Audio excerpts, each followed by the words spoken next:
la transmission d'informations génétiques? Réponse expliquée. On commence. L'information génétique localisée dans le noyau, comment est-elle transmise à l'ensemble de nos cellules? Observation et analyse des étapes d'une division cellulaire. Ici, le nombre de chromosomes dans la cellule est de 8. Début de la division, les chromosomes commencent à s'individualiser. Étape suivante, on distingue clairement 8 chromosomes. Ces chromosomes sont dédoublés et épais. Étape suivante, chaque brin du chromosome s'est séparé, un brin est allongé et diminue en épaisseur par rapport au stade précédent. Ces chromosomes sont donc longs et fins. Étape suivante, les chromosomes se sont rassemblés en deux lots identiques à chaque extrémité de la cellule. Ces chromosomes sont regroupés en deux lots identiques. Remettons la chronologie des événements. Ici, 1, 2, 4, 3. Mesurons la quantité d'ADN lors d'une division cellulaire avec les données qui se présentent devant vous. Ceci par rapport à une cellule de la peau humaine qui va se préparer à se diviser.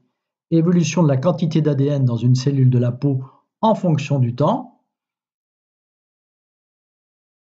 Matérialisons l'ensemble en reliant les points de mesure.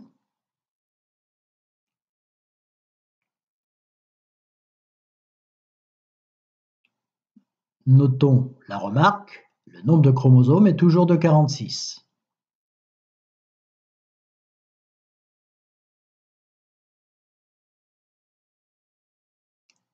Notez tout, le nombre de chromosomes dans la cellule de la peau est toujours de 46. La quantité d'ADN double avant que la cellule ne se divise. Cette division s'appelle une mitose. On observe ici un chromosome avec 2 chromatides. Organisation de la molécule d'ADN. Regardez bien, les 2 chromatides vont s'allonger puis se séparer au niveau du centromère.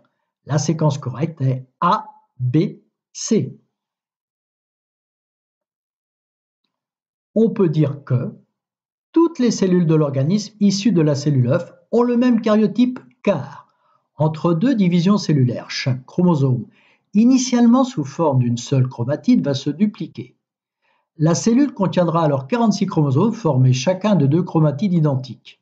Les 2 chromatides d'un chromosome se séparent et se répartissent aux 2 pôles de la cellule. Chaque cellule issue de la mitose reçoit donc 46 chromosomes à une seule chromatide chacun. La bonne réponse est LAD, 1 karyotype, 2 mitose, 3 chromatides, 4 dupliqués. Le résultat, 1A, 2C, 3B, 4C, 5C, 6B, 7A, 8A, 9A et enfin 10D.